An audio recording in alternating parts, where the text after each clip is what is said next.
Bonjour et bienvenue. Aujourd'hui, nous allons voir les trois essais triaxiaux, à savoir l'essai consolidé drainé CD, l'essai non consolidé non drainé UU et l'essai consolidé non drainé CU. Nous allons commencer par l'essai consolidé drainé CD.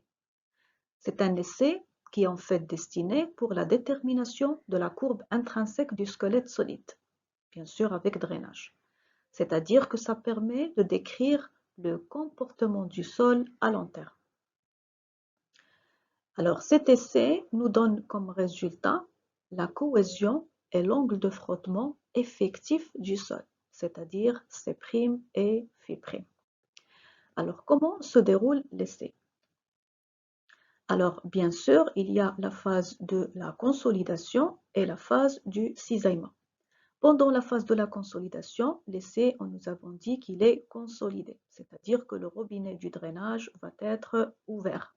On va laisser l'eau s'évacuer au cours de la consolidation dans l'appareillage triaxial. Donc, comme nous avons expliqué auparavant, la phase de la consolidation consiste à soumettre l'éprouvette du sol à une contrainte sigma 0, contrainte radiale sigma 0 qui va être appliquée partout sur l'éprouvette du sol. D'accord? Donc ceci va être appliqué suffisamment jusqu'à ce que la consolidation soit finie. Bien sûr, puisque le robinet de drainage est ouvert, le sol est considéré comme consolidé, c'est-à-dire que nous allons considérer, bien sûr, que la pression interstitielle au cours de l'essai est considérée toujours égale à 0. D'accord? Donc, à la fin de la consolidation, nous avons la pression interstitielle est égale à 0. Maintenant, nous allons passer à la deuxième phase, qui est la phase du cisaillement. Qu'est-ce qui se passe au niveau de cette phase? C'est l'ajout d'une contrainte axiale qui est appelée déviateur, qui va être appliquée dans cette direction. Bien sûr, elle va s'ajouter à la contrainte radiale sigma 0 qui était là. D'accord? Donc, cette contrainte, elle va être appliquée petit à petit, graduellement, jusqu'à la rupture de l'échantillon du sol. Ceci doit se faire très doucement pour éviter toute reproduction de la pression interstitielle. Alors, si on fait rapidement l'application du déviateur, il y a un risque que la surpression interstitielle réapparaisse. Donc, il faut le faire doucement pour donner le temps à l'eau de s'évacuer au fur et à mesure que l'application de cette contrainte. Donc, on peut dire là que pendant la phase de cisaillement, puisque la vitesse est lente, le U, il est toujours nul pendant toute la phase du cisaillement et il va rester nul aussi à la fin de l'essai. Bien sûr, ceci ne peut s'effectuer que si l'orifice de drainage est toujours ouvert. Alors, si on parle maintenant en termes de contraintes, on pourrait dire que pendant la phase de la consolidation, puisque l'orifice de drainage est ouvert et la pression interstitielle est toujours nulle, selon le postulat de Terzaghi, la contrainte totale est égale à la contrainte effective. D'accord? Il n'y a pas de pression interstitielle. Donc, les contraintes qui règnent ici partout, ce sont des contraintes effectives. Si on passe maintenant à la phase de cisaillement, les contraintes restent toujours des contraintes effectives puisque la pression interstitielle elle est toujours nulle. Donc, avec l'essai consolidé drainé, les contraintes sont des contraintes effectives pendant toute la durée de l'essai, y compris les deux phases. Et automatiquement, lorsqu'on va obtenir un cercle de mort, ça va être un cercle de mort avec des contraintes effectives, sigma 3' et sigma 1'. Et si on répète l'essai d'autres fois, ça va nous donner aussi des contraintes effectives qui vont nous permettre, bien sûr, les deux essais ou les trois vont nous permettre de trouver, bien sûr, les caractéristiques mécaniques intrinsèques, C' et Φ'. Si on essaie de regarder maintenant l'essai consolidé drainé CD sur le cercle de Mohr. Alors, pendant la phase de la consolidation, il y avait uniquement une contrainte radiale appliquée partout, donc autour de l'éprouvette du sol. La seule contrainte qu'il y a, c'est la contrainte sigma 0. Donc sigma 0, qui est égal à sigma 3', la contrainte principale mineure, c'est exactement la même que la contrainte axiale sigma 1'. C'est-à-dire que le cercle de Mohr, donc le rayon ici, il est nul. Entre sigma 3 et sigma 1, il n'y a rien. c'est-à-dire que le rayon est le nul, donc le cercle de mort se réduit à un point. D'accord. Maintenant, lorsqu'on passe à la phase de cisaillement, qu'est-ce qu'on fait? On va augmenter le déviateur, c'est-à-dire que la contrainte sigma 1', elle va augmenter petit à petit. Sigma 3', elle va rester constante. Parce que nous avons dit que la contrainte sigma 3' radiale, elle va rester constante pendant toute la durée de l'essai. Alors, qu'est-ce qui va se passer? Au fur et à mesure qu'on augmente le sigma 1', le cercle de mort devient plus grand. Alors, devient comme ainsi, j'augmente encore sigma 1', j'obtiens un cercle de mort plus grand, j'augmente plus, j'obtiens un cercle de mort plus grand, jusqu'à ce que j'arrive à la rupture. Quand j'arrive à la rupture, j'aurai une contrainte principale mineure sigma 3' et une contrainte principale majeure sigma 1'. Je peux ajouter un petit R ici, ça veut dire à la rupture. Cette contrainte de rupture est égale à sigma 0, celle-là, plus un déviateur de rupture, c'est-à-dire sigma 1 moins sigma 3 à la rupture. C'est ce que j'ai ajouté comme contrainte axiale jusqu'à arriver à la rupture. Voilà. Une fois j'ai fait l'essai, j'ai obtenu, comme j'ai souligné tout à l'heure, un cercle de mort comme ainsi, donc à la rupture, avec une contrainte radiale sigma 3 et une contrainte axiale sigma 1 à la rupture, sigma 1. Je refais l'essai, ce sont bien sûr des contraintes effectives. Je refais l'essai 3 fois, donc voilà, ça c'est le cercle de mort du premier essai, le cercle de mort du deuxième essai et le cercle de mort du troisième essai, voilà, qui sont tous des contraintes effectives. Donc puisque je suis arrivé à la rupture, c'est-à-dire que tous les cercles, ils sont tangents à la résistance du sol au cisaillement qui est donnée par la formule suivante. Donc, toute résistance au cisaillement du sol est égale à la cohésion, qui est bien sûr une contrainte effective, est égale à C', la cohésion effective du sol, plus sigma', la contrainte normale sigma' effective, et tangente phi', avec phi', c'est l'angle de frottement effectif du sol. Alors, qu'est-ce qu'on remarque d'après ce schéma? Que si on augmente le sigma 0, le cercle de rupture sera plus grand. C'est-à-dire, voilà, vous le voyez, plus le sigma 3 devient plus grand, plus le cercle devient plus grand. C'est-à-dire que si le sol est plus consolidé, plus la marge entre cette contrainte de consolidation et la contrainte qui va donner la rupture est plus grande. Donc cette marge est plus grande, c'est-à-dire qu'il y a un espace là où le sol pourrait, on pourrait appliquer des contraintes supplémentaires. C'est-à-dire que plus sigma 3 est plus importante, la contrainte de consolidation est plus grande, le sol est plus consolidé, plus il devient plus fort. Nous pouvons appliquer des contraintes de plus importantes avant d'arriver à la rupture. Voilà. Passons maintenant au deuxième essai, qui est l'essai non consolidé, non drainé, unconsolidated, undrained, UU. Alors, pour cet essai, le robinet de drainage est fermé du début jusqu'à la fin de l'essai. Alors, si on regarde ici sur le schéma, ça c'est la phase de la consolidation. L'éprouvette du sol, elle est soumise à une contrainte radiale. Mais cette fois-ci, vous voyez que le robinet est fermé. Alors, puisque le robinet est fermé, et le sol ici, il est saturé. Les grains du sol sont incompressibles. Elles sont au moins considérées incompressibles. Et l'eau aussi, c'est un fluide incompressible. C'est-à-dire qu'obligatoirement, si on comprime cette éprouvette du sol, cette contrainte appliquée va être automatiquement reprise par l'eau. D'accord? Automatiquement. Si vous voulez avoir plus de détails ou si vous voulez plus comprendre ceci, vous pouvez arriver ou bien revenir à la vidéo concernant la compressibilité du sol et l'analogie entre la théorie de la consolidation et le modèle du ressort. Voilà. Donc pendant la première phase, puisque le robinet est fermé, donc toute la contrainte appliquée, c'est une contrainte reprise automatiquement par l'eau. C'est-à-dire que cette contrainte sigma 0 appliquée est égale à la pression interstitielle. Automatiquement, en appliquant le postulat de Terzaghi, nous devrions comprendre que, bien sûr, ceci montre que la contrainte effective est nulle. Donc ici, la contrainte effective est nulle à la fin de la consolidation. Lorsque je passe à la phase de cisaillement, qu'est-ce qui va se passer? Donc le robinet, il est toujours fermé, donc c'est la pression interstitielle qui reprend aussi. Sauf que ici, lorsqu'on arrive au moment,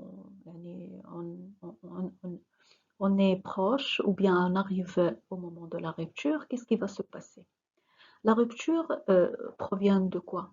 Elle provient de contraintes de cisaillement qui vont apparaître dans le sol. Lorsqu'il y a des contraintes de cisaillement importantes, euh, que le sol ne pourrait pas les confronter, si vous voulez, la rupture survient. Donc ces contraintes de cisaillement, une fois ils sont là, l'eau ne pourrait pas faire face parce que l'eau, c'est une contrainte hydrostatique, c'est-à-dire qu'elle est toujours normale aux surfaces. Il n'y a pas de composante tangentielle à l'eau. C'est-à-dire que si jamais vous avez une composante tangentielle sur une surface, ce n'est pas l'eau qui va la vaincre. Il vous faut des squelettes solides. Donc, c'est ici que vont intervenir les particules du sol pour faire face à cette contrainte appliquée. Donc, à la fin de la phase de cisaillement, obligatoirement, même si le robinet est fermé, le squelette solide n'a pas le choix, il va surgir pour faire face à cette contrainte tangentielle. Donc, il y aurait ici la contrainte totale sigma 1 appliquée va être égale à une contrainte effective plus une pression interstitielle. D'accord? Donc, delta U, ça va être moins que la contrainte totale. Voilà. Alors, toujours avec l'essai non consolidé, non drainé UU. Alors, donc, je rappelle ici que le cercle de Mohr que nous allons obtenir est un cercle de Mohr en contrainte totale, puisque le robinet de drainage a été fermé dès le début jusqu'à la fin de l'essai. C'est-à-dire que sigma 3 est égal à sigma 0, contrainte totale, et sigma 1 est égal à ce même sigma 0 plus le déviateur delta sigma à la rupture. Mais nous pourrions revenir aux contraintes effectives en faisant une translation de la pression interstitielle au moment de la rupture. Parce que, comme je l'ai souligné dans une vidéo précédente, il y a des appareils triaxiales qui sont munis d'un capteur de mesure de la pression interstitielle. Donc, à la fin de l'essai, je peux voir la valeur de la pression interstitielle et je vais la retrancher des deux valeurs de contrainte totale pour obtenir les deux valeurs des contraintes effectives. Et ainsi, je peux écrire que sigma 3' est égal à sigma 3 moins U et sigma 1' est égal à sigma moins U. Et ici, je note que U est la nouvelle pression interstitielle du système. Qu'est-ce que ça veut dire ceci? C'est qu'au début de l'essai, dans la phase de la consolidation, on connaissait la valeur de la pression interstitielle U. C'était la contrainte radiale appliquée. C'est la même, parce qu'il n'y avait pas d'intervention du squelette solide. Mais lorsqu'on est arrivé à la deuxième phase, qui est la phase du cisaillement, comme je viens d'expliquer, il y a intervention forcée, si vous voulez, du squelette solide. Donc automatiquement, la valeur de la pression interstitielle, elle va diminuer, sa participation va diminuer. Donc on est obligé de mesurer la nouvelle pression interstitielle au moment de la rupture. Voilà. Voilà. Maintenant, une fois nous avons obtenu le cercle de Mohr en contrainte effective, sigma 3' et sigma 1', nous savons que ce cercle en contrainte effective va être tangent à la courbe intrinsèque du sol, qui a l'équation τ' égale à C' plus sigma' tangente Φ'. Voilà. Donc, on se demande, est-ce que à partir de plusieurs essais UU, on va obtenir plusieurs cercles de Mohr en contrainte totale? On va faire à chaque fois des translations de U pour obtenir des cercles en contrainte effective, et on va les exploiter pour mettre la tangente et trouver la courbe intrinsèque et après C' et Φ'. Cette idée nous paraît tentante au début, mais malheureusement, elle n'est pas valable. En fait, la courbe intrinsèque du squelette solide ne peut pas déterminer par un essai UU. Pourquoi? La réponse va venir sur le champ. Alors, qu'est-ce qu'on a fait? On a fait en fait 2 essais UU. Alors, le premier essai que nous avons noté, essai A, donc c'est celui-là. C'est une contrainte radiale qui est appliquée égale à sigma 0A. Donc ici, bien sûr, elle est égale à une pression interstitielle U0. Donc, nous avons procédé, bien sûr, à la phase de consolidation et à la phase de cisaillement. Nous avons, donc les cercles de mort, ils vont augmenter jusqu'à ce que nous allons arriver à la rupture. Ici, nous n'avons pas représenté le cercle de mort de l'essai A pour ne pas encombrer le schéma. Donc après, nous avons fait un deuxième essai avec une contrainte de consolidation sigma 0b qui est cette fois-ci plus importante que la contrainte sigma 0a.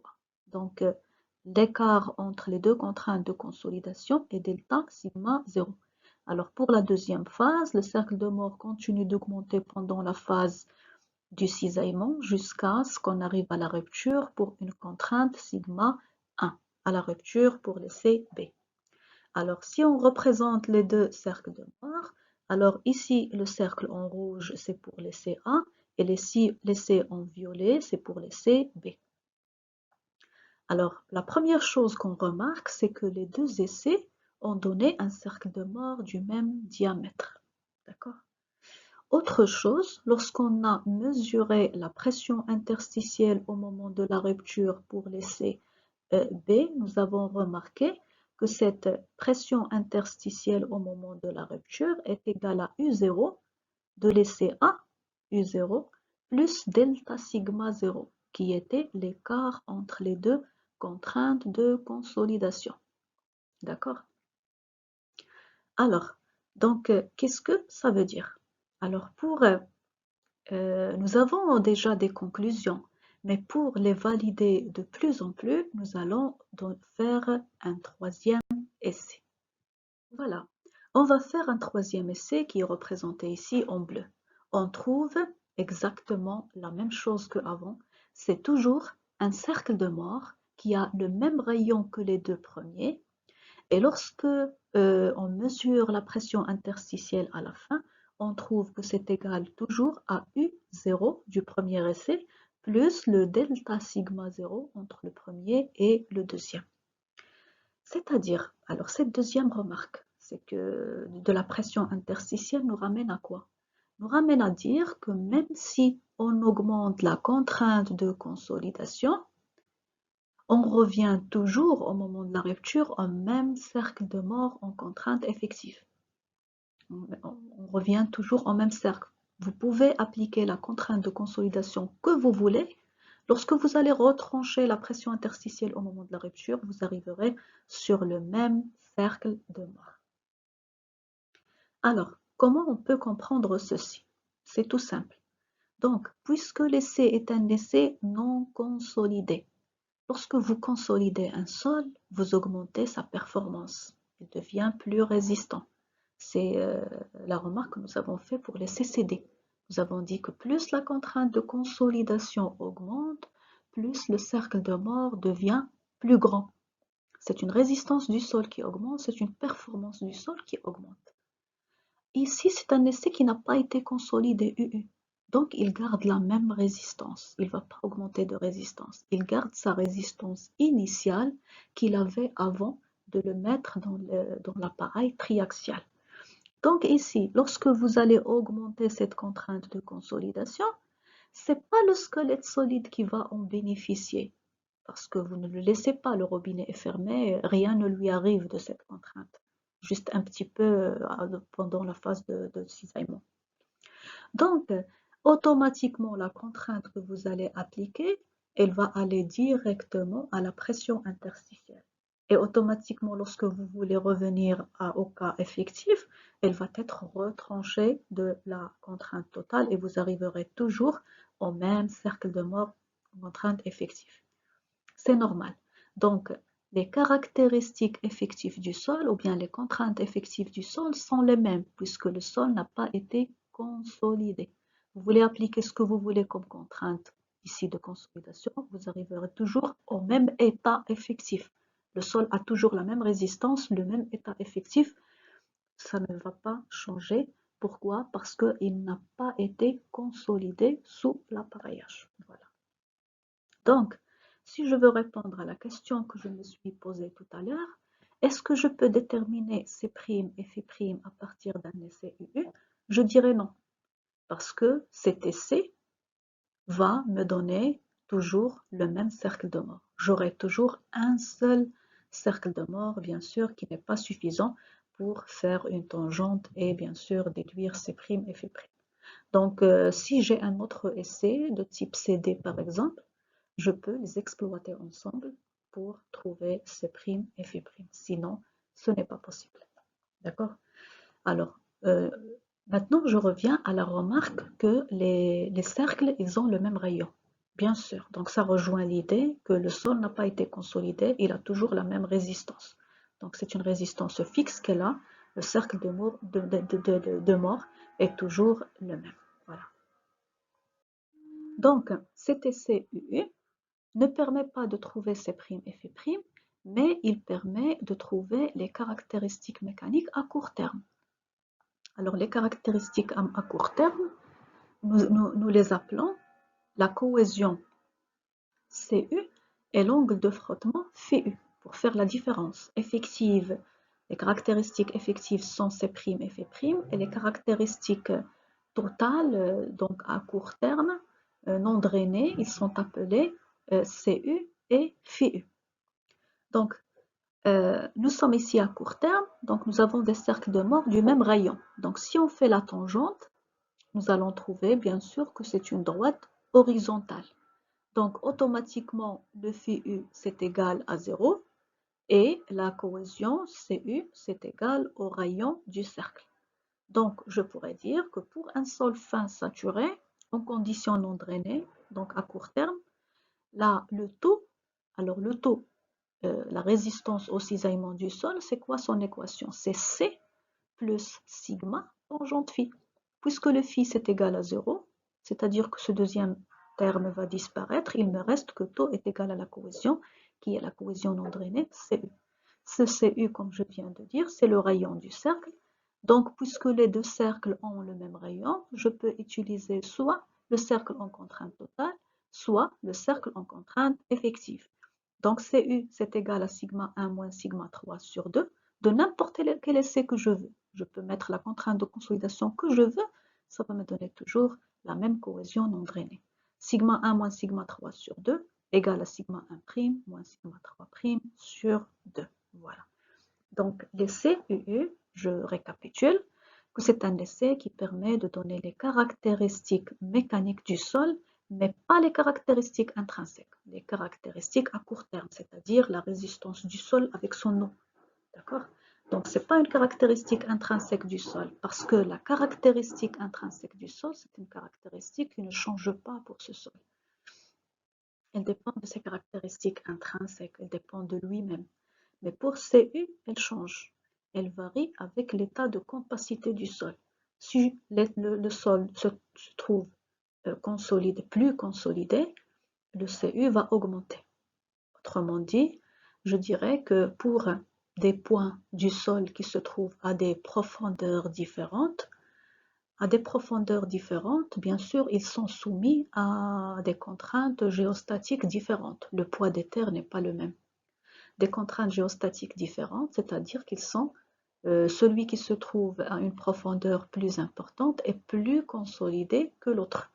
Et automatiquement, le CU en ce point va être plus important que celui qui se trouve à une profondeur moins importante. Prenons maintenant un exemple sur l'essai non consolidé, non drainé. C'est en fait un cas particulier. C'est l'essai de compression simple. Alors, un essai de compression simple est un essai qui consiste à appliquer une contrainte de compression sur l'éprouvette du sol. C'est-à-dire qu'automatiquement, il n'y a pas de contrainte radiale des côtés, donc sigma 3 est égal à 0. Le cercle de mort, dans ce cas, c'est représenté comme suit, donc 0, et ici c'est RC qui est égal à sigma 1 à la rupture. Voilà. Donc, comme nous avons dit tout à l'heure, la contrainte radiale n'a pas d'importance puisque le cercle de mort a toujours le même rayon. Donc, automatiquement, le CU, c'est le rayon, c'est RC sur 2. Voilà. Cette manière de trouver le CU est très pratique puisqu'il nous évite d'utiliser l'appareil triaxial proprement dit. Mais on fait remarquer ici qu'il y a une petite ou bien une légère différence entre les valeurs retrouvées avec cet essai de compression simple et l'essai triaxial proprement dit. Puisque dans cet essai, il y a une petite perte de l'eau par évaporation. C'est-à-dire qu'il y a introduction de l'air dans le sol. Et ceci va nous donner un CU qui est légèrement, je dirais, un petit peu plus grand que le CU de l'essai triaxial. Et le FU aussi ne va pas être 0, il va être légèrement supérieur à 0. Nous aurons donc cette courbe qui va être légèrement, elle va avoir une légère pente par rapport à l'horizontale. Voilà, donc ceci c'est juste pour attirer l'attention sur ce fait, mais ce sont de très petites différences. C'est-à-dire qu'on peut toujours utiliser cet essai pour trouver CU sans aucun problème.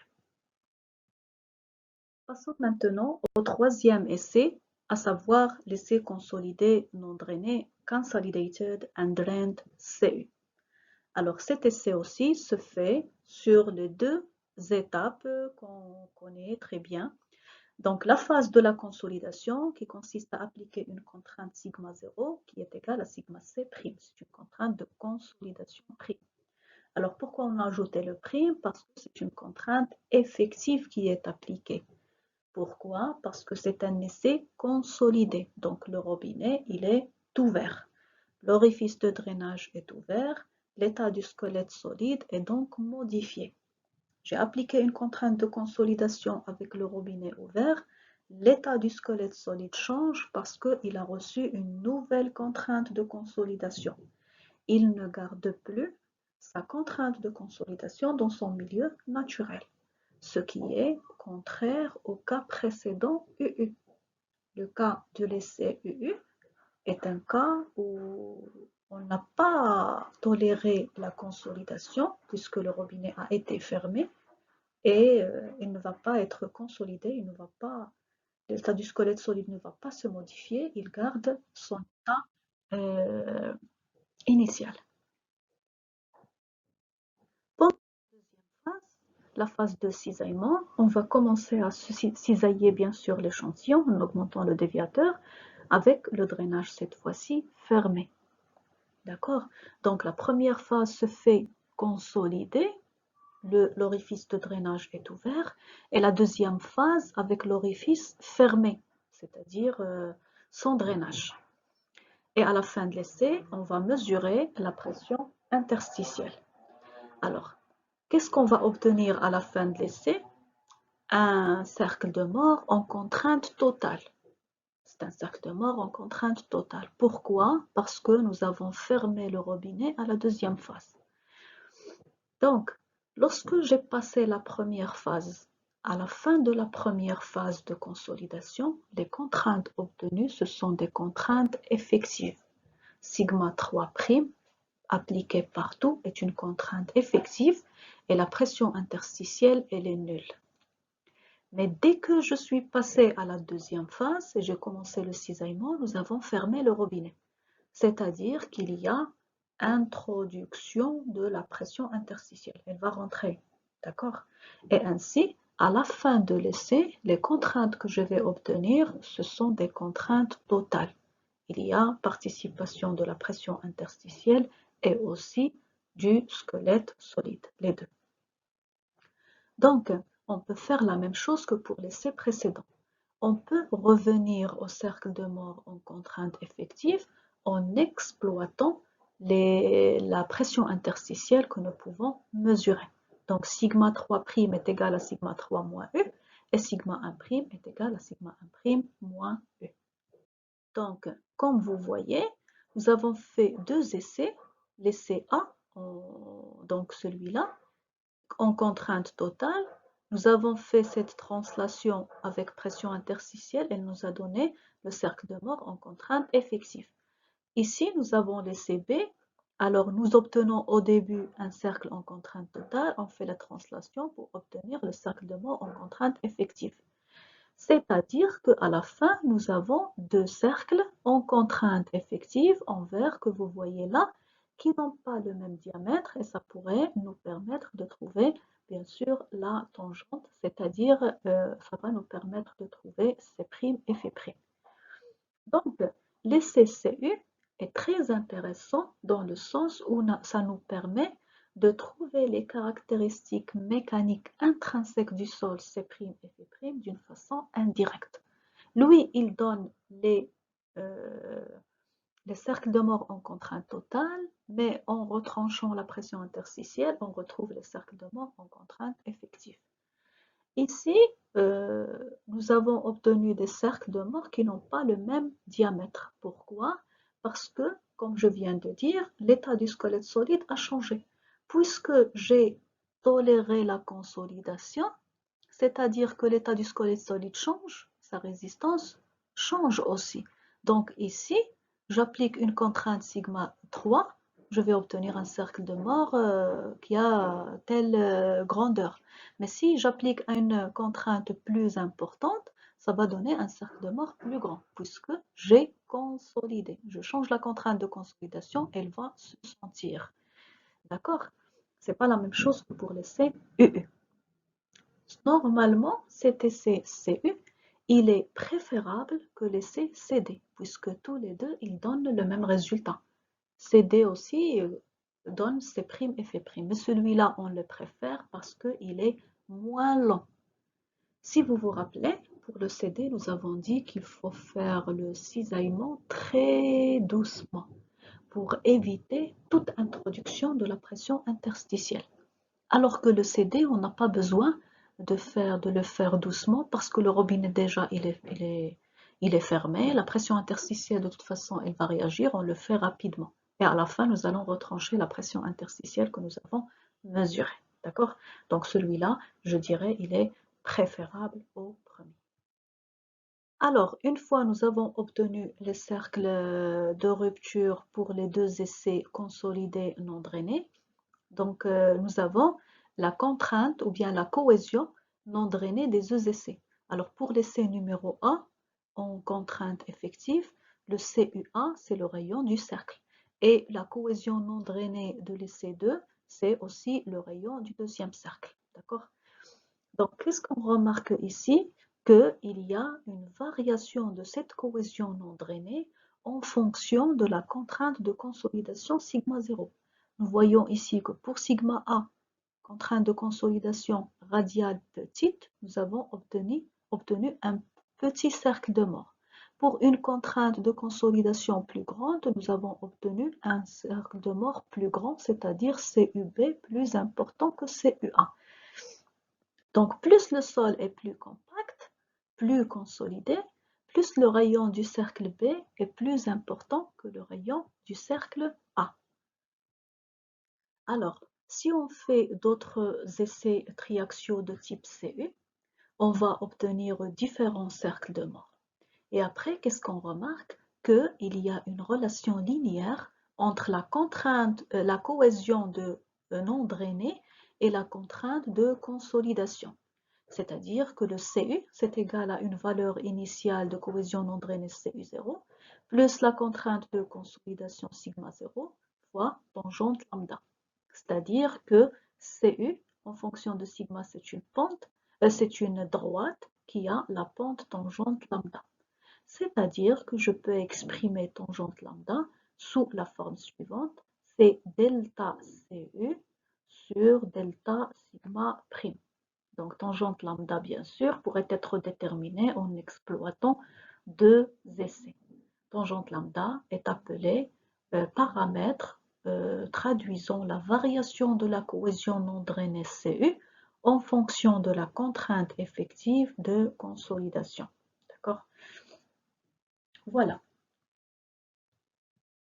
En fait, ce paramètre tangente lambda a une importance majeure parce qu'il permet de calculer CU pour différentes valeurs de consolidation. C'est-à-dire, il suffit de faire uniquement 2 essais consolidés non drainés pour trouver le tangente lambda et ainsi, par la suite, une fois ce paramètre trouvé, je peux déterminer la cohésion non drainée pour n'importe quelle contrainte de consolidation.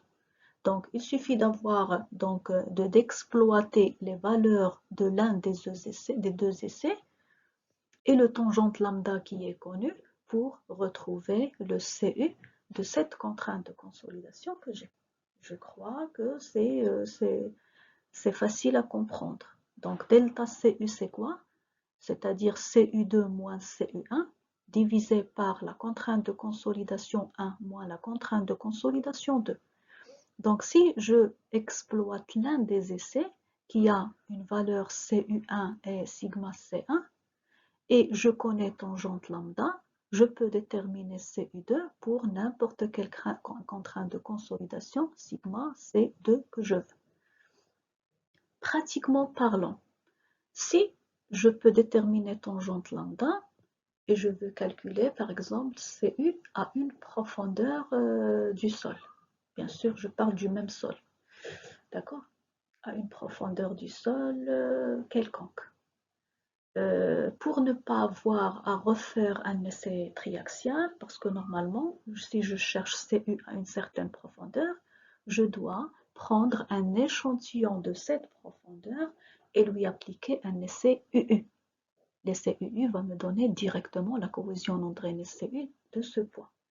Mais si j'ai déjà le tangente lambda que j'ai exploité à partir de 2 essais que j'ai déjà fait, je peux le trouver directement par calcul en utilisant ce tangente lambda. Donc là, je dirais qu'un essai CU, c'est l'essai le plus important des trois. Parce que à la fois, il me permet de trouver les caractéristiques mécaniques intrinsèques du sol C' et Φ', il permet de trouver le CU relatif à un état de consolidation donné et aussi il permet de trouver le paramètre tangente lambda qui va nous faciliter par la suite le calcul de la cohésion non drainée CU pour toute valeur de consolidation. En fin de compte, nous allons exposer un bilan des essais de laboratoire et des conditions de réalisation. Nous avons ici l'essai triaxial et l'essai de cisaillement direct. Nous avons dit que pour l'essai de cisaillement direct, les conditions de drainage ne sont pas maîtrisées. Donc, si on veut un essai consolidé, c'est-à-dire pour le comportement à long terme, on n'a pas le choix que d'effectuer l'essai avec une vitesse très lente. La mesure de la pression interstitielle n'est pas donnée dans cet appareil, donc les résultats qui sont donnés sont C' et Φ'. Si on veut les résultats de l'essai non consolidé, c'est-à-dire qui reflètent le comportement à court terme, on va faire l'essai rapidement et ainsi on va obtenir CU et Φu. Maintenant pour l'essai triaxial, objet de cette séance. Alors, nous avons, comme j'ai dit, 3 types d'essais. Alors, pour l'essai consolidé drainé, la consolidation, elle est autorisée, le drainage aussi. Donc, ça reflète la première phase et ça, c'est la deuxième phase de l'essai. Mesure de la pression interstitielle, donc on peut mesurer, mais de toute façon, on sait que U est égal à 0 à la fin de l'essai. Les résultats qui sont donnés sont C' et Φ', ils traduisent le comportement à long terme. Si on fait un essai UU, la consolidation n'est pas autorisée, le drainage non plus. On peut ne pas mesurer la pression interstitielle. Donc pour les résultats donnés, CCU et Φu est égal à 0, c'est le comportement à court terme. Pour les CCU, la consolidation elle est donc autorisée, le drainage ne l'est pas. Mesure de la pression interstitielle, donc c'est important de faire la mesure de la pression interstitielle, mais parfois on n'a pas le capteur de mesure. Alors dans ce cas de figure, ça nous permettra uniquement de trouver le paramètre tangente lambda qui traduit bien sûr une façon de retrouver les paramètres à court terme CU. Mais si on a la chance d'avoir un appareillage muni d'un capteur de pression interstitielle, on peut trouver le tangente lambda et aussi les caractéristiques mécaniques C' et Φ' indirectement en passant des cercles de mort en contrainte totale au cercle de mort de contrainte effective.